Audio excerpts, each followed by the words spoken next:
కుమారి aunty street food business close. సాయం చేస్తానంటూ ముందుకొచ్చిన టాలీవుడ్ హీరో. మరి దీనికి సంబంధించిన వివరాలు ఇప్పుడు తెలుసుకుందాం. చుట్టుపక్కల ప్రాంతాల్లోని యువత ఎక్కువగా కుమారి ఆంటీ దగ్గర భోజనం చేసేందుకు ఎగబడటంతో రద్దీ ఎక్కువైపోతుంది. ఈ ఫుడ్ స్టాల్ కి వచ్చిన వారు రోడ్డుపైనే వాహనాలు పార్కింగ్ చేస్తున్నారు. దీంతో ఆ మార్గంలో ట్రాఫిక్ జామ్ అవుతుందంటూ పోలీసులు కుమారి ఆంటీపై కేసు నమోదు చేశారు. అంతేకాదు ఆమె బిజినెస్ ని క్లోజ్ చేయించారు. దీనిపై కుమారి ఆంటీ తీవ్ర ఆవేదన వ్యక్తం చేసింది. గత కొన్ని రోజులుగా సోషల్ మీడియా ట్రెండ్ అవుతోంది కుమారి ఆంటీ.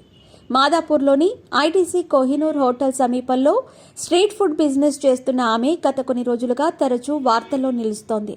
కుమారి ఆంటీ ఫుడ్ బిజినెస్ రోజుకు లక్షల్లో సాగుతుందని, సెలబ్రిటీలు సైతం ఆమె దగ్గరికి వచ్చి భోజనం చేసేందుకు ఆసక్తి చూపిస్తున్నారని ఇన్స్టా రీల్స్, యూట్యూబ్ వీడియోలు ఊదరగొట్టేశాయి.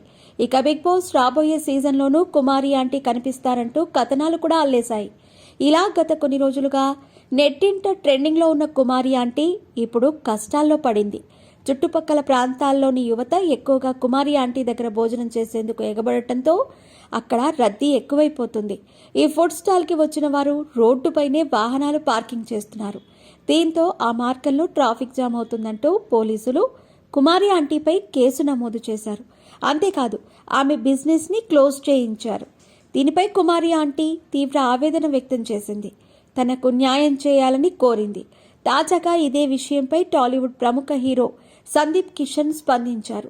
సొంతంగా వ్యాపారం చేసి కుటుంబానికి అండగా నిలవాలనుకునే వారికి ఆమె ఆదర్శం.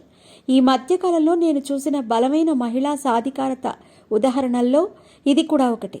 నేను నా టీం తరపున సాధ్యమైనంత వరకు ఆమెకు సాయం చేసేందుకు ప్రయత్నిస్తామని సందీప్ కిషన్ ట్వీట్ చేశారు. మరోవైపు కుమారి ఆంటీ బిజినెస్ క్లోజ్ చేయించడంపై ట్రాఫిక్ పోలీసులు క్లారిటీ ఇచ్చారు. ఈ మార్గంలో స్ట్రీట్ ఫుడ్ బిజినెస్ కు ఎలాంటి అనుమతులు లేవు. ఇది వీరి సొంత స్థలం కాదు.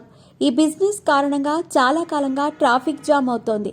ఇక్కడకు వచ్చే 100 మంది కారణంగా వేలాది మంది ఇబ్బంది పడుతున్నారు. అందుకే చర్యలు తీసుకోక తప్పలేదు అని స్థానిక ట్రాఫిక్ పోలీసు ఒకరు చెప్పుకొచ్చారు.